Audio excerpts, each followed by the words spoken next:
Good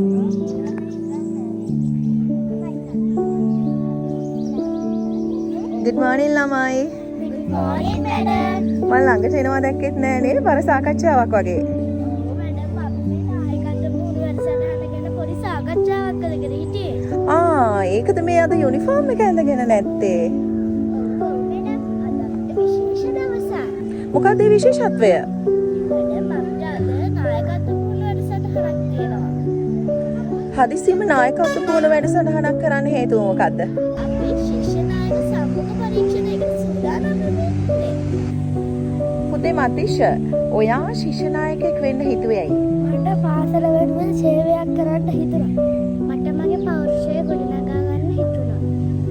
ශිෂ්‍ය නායකයෙක් සහ අනිකුත් සිසුන් අතර මොකක්ද තියෙන වෙනස? ඒක කැපී පෙනෙන විශේෂ චරිතයක්. ශිෂ්‍ය නායිකාවක් වෙලා අනිත් අයට දෙන්න පුළුවන් පණිවිඩය මොකක්ද? ඔයා කැමති මොනවා කරන්නද? මම කැමති අනිත් අයට ආදර්ශමත් වෙන්න. කොහොමද ඔයා ආදර්ශමත් චරිතයක් වෙන්නේ අනිත් අයට?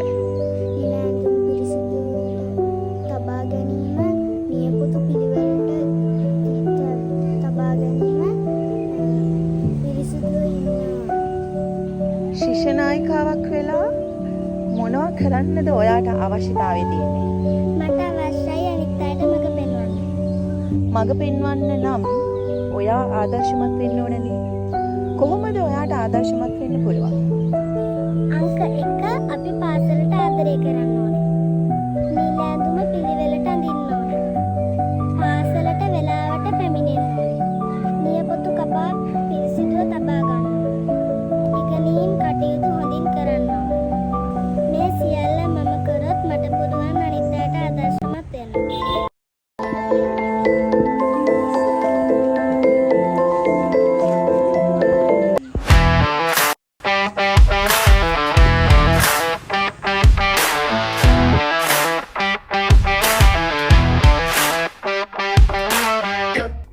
අද දවසේ අප පාසලේ 3, 4, 5 යන ශ්‍රේණිවල දුවදරුවන් එක්ව නායකයන් බිහි කරන්නට මේ අවස්ථාවක් කරගෙන තිබෙනවා.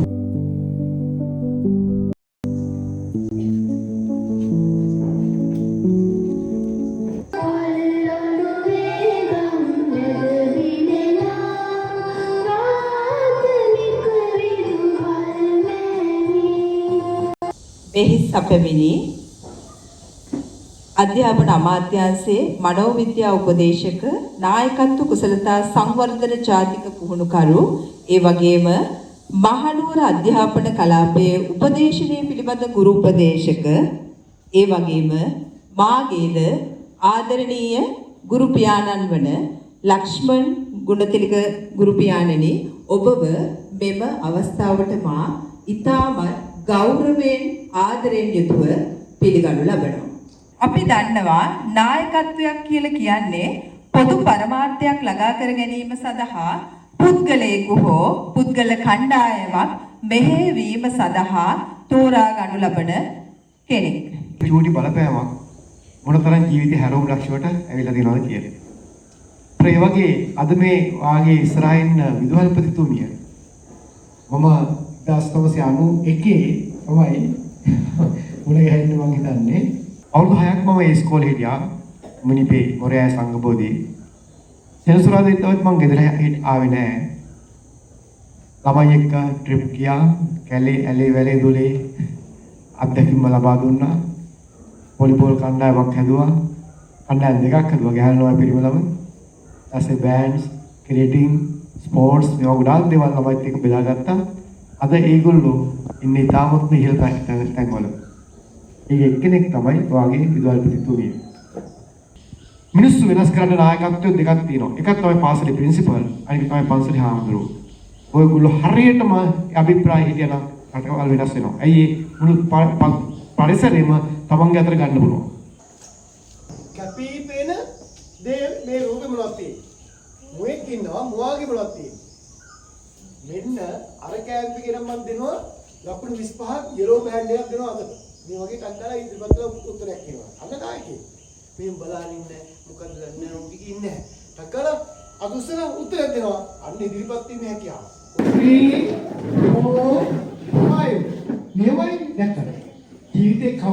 ඔච්චර වේගකින් වාඩි වෙනවා දීප දැල්ලා. නෑ නේද? ඔයා වේගයෙන් සිහියෙන් අවධානයෙන් හිටියා. ඊපස්සේ අත් දෙක දික් කරන් පස්සේ බඹේ සීමාවේ තියෙන දේවල් වෙනස් කරන්න ඕනේ. ඒ වෙනස් කරනවා ඒ මොනද උපකරණ වඩු බාහිර ආදී දේවල්. ඒ ටික පිරිසිදුවට පිළිවෙලට ගැළපෙන විදිහට ඒකීය බව රේඛීය බව ආරක්ෂා වෙන විදිහට හදන්න යන්නේ තප්පර කීයද අංකාල එහෙම කරන කෙනා හොඳ නායකයෙක්. 1 2 3 4 එක අඩුවක් මෙයා දැක්කා ඒක හැදුවා මොකද හැදුවේ අද වෙලා රේඛීය බව තිබුණේ ඒක හැදුවා නේද මේ විශිෂ්ටයි සයන්සා ගන්න පුරියා අනිත් කුණු වැටුණා 100 ප්‍රශ්නයක් ඔබ මෙයා දැක්කා මෙයාට යන්න ඕනේ නැහැ මෙයා මොකද කරේ අර වැටුණු පුඩුවල් කෙලින් කරලා ලස්සනට තියලා තමන්ගේ පුටේ වාඩිනවා ගහන්න පුරියා කයියෙන් දෙවන්ත නායිකාව ගහන්න ලොකු අපුඩියක් හයි අවසානයේ අනිත්‍යවත් හදාන්න කියලා බලනකොට තවත් පුටුවක් දාලා එකෙක් වාඩිත් වෙනවා එතකොට කනගාටුවෙන් දුකින් ගිහිල්ලා අතන වාඩිනවා නේද මෙන්න මේවා තමයි අපි හොයන්න ඕනේ ප්‍රැක්ටිස් ඔඩියන්ස් මොකද්ද දැන් ඉවලා දිනුත්සවයක් සහ දීපදාන උත්සවයක් ඕන එකක් කරන්න වාද වැඩි වෙලාවක් යන්නේ තප්පර ගානකින් හෝල් එකක් හදන්න දැන් පුරුදු කරනවා මම. දැන් බලන්න මෙයා කෙලින්ම ඉන්නවා මෙයා. කොච්චර පිළිවෙලයිද? මෙයා කෙලින් ඉන්නවා මෙයා. ඔයා ඇවිල්ලා වාඩි වෙන්න පුටුව තරම් වෙලා අර පැත්ත බලන්න. තප්පර 5 1 2 3 4 ඒ වගේ කොන්ද කෙලින් තියෙනවා. අන්න අංශ ගණනේ කොන දෙකක්. මෙහෙම. පැහැදිලිද? ඊළඟ අත් දෙක මේක උඩ තියෙන්න ඕනේ. දැන් බොහොම සෑහලුවෙන් අර සරල සමාන්තරව මෙහෙම වාඩි බලාගෙන ඉන්න ඕනේ ඉස්සරහ. ඒක කියනවා අයි කන්ටැක්ට් කියලා. එහෙනම් මේක තමයි නිවැරදි ඉරියව්ව. සමහර අය මේක කකුල් දෙක මෙහෙම කරගෙන ඉන්නවා. දැමුත් ඉන්න සමහර අය මෙහෙම. සමහර අය මෙහෙම කරගෙන ඉන්නවා. දැකලා තියෙනවද? ඒක උඩ වැරදි. සමහර අය දැන් කම්පියුටර් ගාන මේවා ගන්න කට්ටිය මෙහෙම ඉන්නවා. කාලයක් යනකොට මෙහෙම තමයි ඉන්නේ. දැකලා තියෙනවද? අන්න කොන්දේ මාරු හැදෙනවා. එහෙනම් වාඩි වෙනකොට නිවර්දිව වාඩි වෙන ඉරියව්ව කොහමද? කෙලින් නම් මේ විදිහට පේන්න ඕන අපි. අන්න ලස්සන වාඩි වෙලා ඉන්නවා. මෙයාගේ ශරීරය කිසිම ආබාධයක් වෙන්නේ නැහැ කොච්චර කාලයක් ජීවත් වුණා. දැන් කෙලින් වෙනවා. අන්න ඍජුව ඇවිදිනවා. මෙන්න නායකයා. රයිට්? මේක බලෙන්ම තියන්න ඕනේ නැහැ. විලුඹ වේ තිබ්බන් පස්සේ මොකද වෙන්නේ? අන්න ඍජුව මෙහෙම ඇවිදින්න පුළුවන්. ඔන්න ඇවිදින කෙනා ඉතින් හොයාගන්න පුළුවන් මේ එන්න කිව්වන් පස්සේ මෙයා ලීඩර් කෙනෙක්ද කියලා. ඇයි? නිවර්දිව ඇවිදින්න දන්නවා. වාඩි වෙන්න දන්නවා. හිට ගන්න දන්නවා.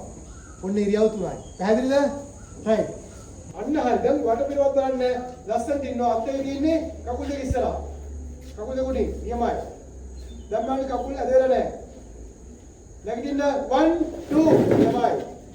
1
එන්න බෙදාගන්න.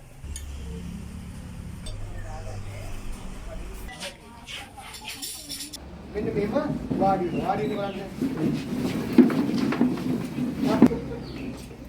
අදලා අපුල් පැත්තෙන් උදෙන්න යෝනි.